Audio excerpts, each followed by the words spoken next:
Right, good morning. In a minute, I shall be giving a reading of an email from, as the title may suggest, Marston's bailiffs.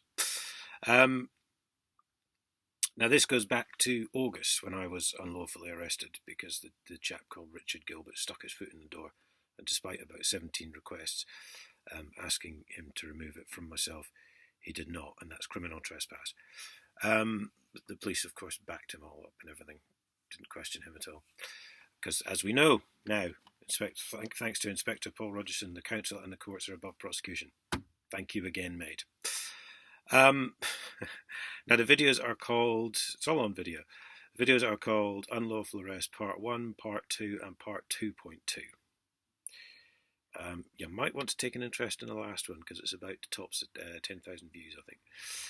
But not very much time, hour every time, maybe, if that. I can't remember how long they last, to be honest. But yes, that's the background to the case. So I shall now minimise this screen, and it's not that I'm not looking at you, it's that I'm reading the email. Before I start, if you Google, there's a very interesting article called Be Warned of the Dirty Tricks Bailiffs Pull. It's in the Independent newspaper, and I believe it was the 19th of February 2012. And there's some facts in there which basically contradict everything these bailiffs do when they turn up. So here we go. Thank you for your further correspondence. With regards to the visit of 3rd August, I can see my colleague has previously responded to yourself, correctly advised enforcement agents were in possession of an arrest warrant. Yes, an arrest warrant which, as it later transpired, the date of birth on the paperwork was the 4th of July 1976, which is not my date of birth. But they just ignored all that, and the courts ignored all that, and just went on and did their merry thing. Because, as we know, the councils and the courts are above the law. Time enforcement acted under the authority granted to them. Yeah, whatever. To explain further, when enforcing a matter such as this, they are authorised to attend and enter the address provided so that residency can be confirmed. Are they? I think that article in The Independent might contradict that a little bit. If residency has been confirmed, an agent is also permitted to step over the threshold via an open door in an attempt to prevent a door from closing and allow more time in which to communicate in the hope of resolving the matter. No, they're not. Also, when executing a matter on behalf of the courts, an agent is empowered to gain entry by force. However, such an approach is rarely taken. Which is funny, because what I've just read, they're not allowed to gain entry by force. Only enforcement agents from the Inland Revenue are in fact allowed to use forced entry. But I'm sure the paper is wrong. I'm sure the Independent is wrong. I'm sure they didn't check their facts at all. It's rarely taken by agents working for this company and only in exceptional circumstances.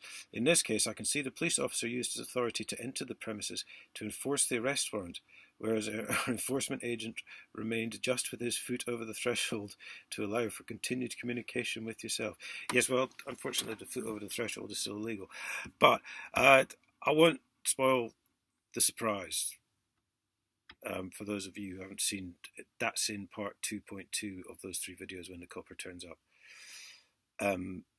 But he clearly, as you'll see, he clearly unlawfully arrests me. Please note the above is in line with current legislation and procedures. Well, there was a bailiff conduct review that lasted 2010 to 2013, and this what this newspaper article was based upon, because they were still making changes at that point. And it said it was blatantly illegal for them to put their foot in the door or cross the threshold. No law was broken by Mr. Gilbert. Not many.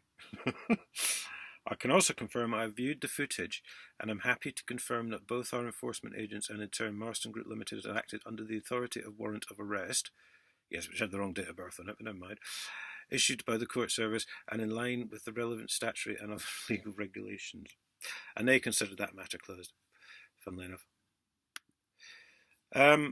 So there, as we can see, Marston's bailiffs just completely lying, saying they're allowed to do this or allowed to do that. Read that article.